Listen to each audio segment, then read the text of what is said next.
Hello everyone, my name is Khánh and I'm 14 years old. I'm currently studying in class 8-1 at my Xuân Thượng Lower Secondary School. I live in Nha Trang City, Khánh Hòa Province. Before I start, I want to ask you a question. Have you ever said or while speaking? Don't worry, we all do it. These little pauses called fill pauses are a normal part of our everyday conversation. But have you ever wondered why we hesitate?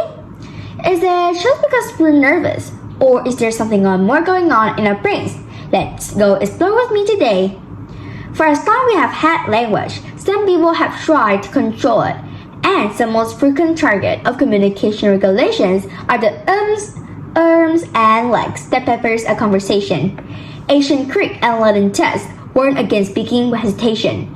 Modern schools have tried to ban the offending term, and renowned linguist Noam Chomsky dismissed these expressions as errors irrelevant to language.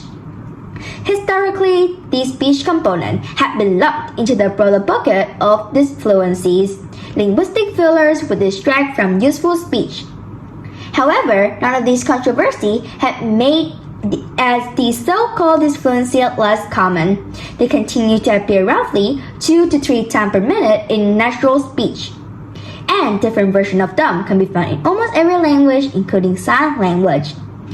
So, are and us just a habit that we can't break? Or is there more to them than to meet the ear? To answer this question, it helps to compare the speech component to the word that we use in everyday life. While written word may have multiple definitions, we can usually determine its intended meaning through context. In speech, however, words take on additional layers of meanings.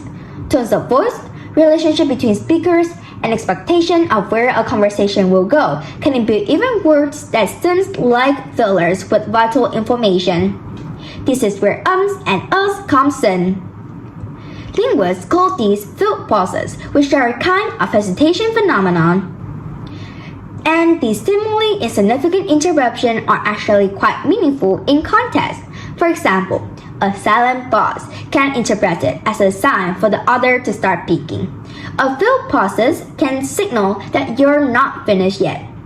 Hesitation phenomena can also help buy time for your speech to catch up with your thought, or also catch up the right word for the situation.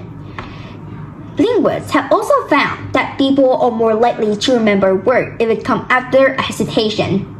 Hesitation phenomena aren't the only part of the speech that take on new meaning during dialogue. Words and phrases such as like, well, or you know function as discourse marker, ignoring the literal meaning to convey something about the sentence in which they appear.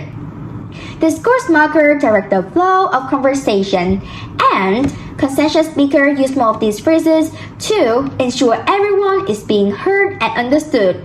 For example, starting a sentence with look can indicate your attitude and help you gauge your listener's agreement. I mean can signal that you're about to elaborate on something. These markers give people a real-time view into your thought process and help listeners follow, interpret, and try to predict what you're trying to say next. Dispersed markers and hesitation phenomena aren't just help us understand language, they help us learn it too.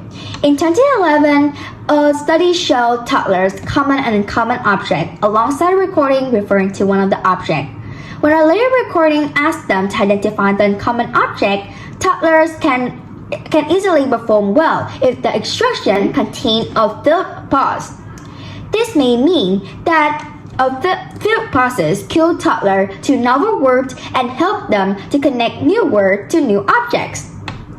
Overall, we can say that a filled pause have no meaning. They're in a formal writing, but in most conversation, these seamless sounds can convey a word of meaning. And that's all of my presentation. Thank you so much for your listening.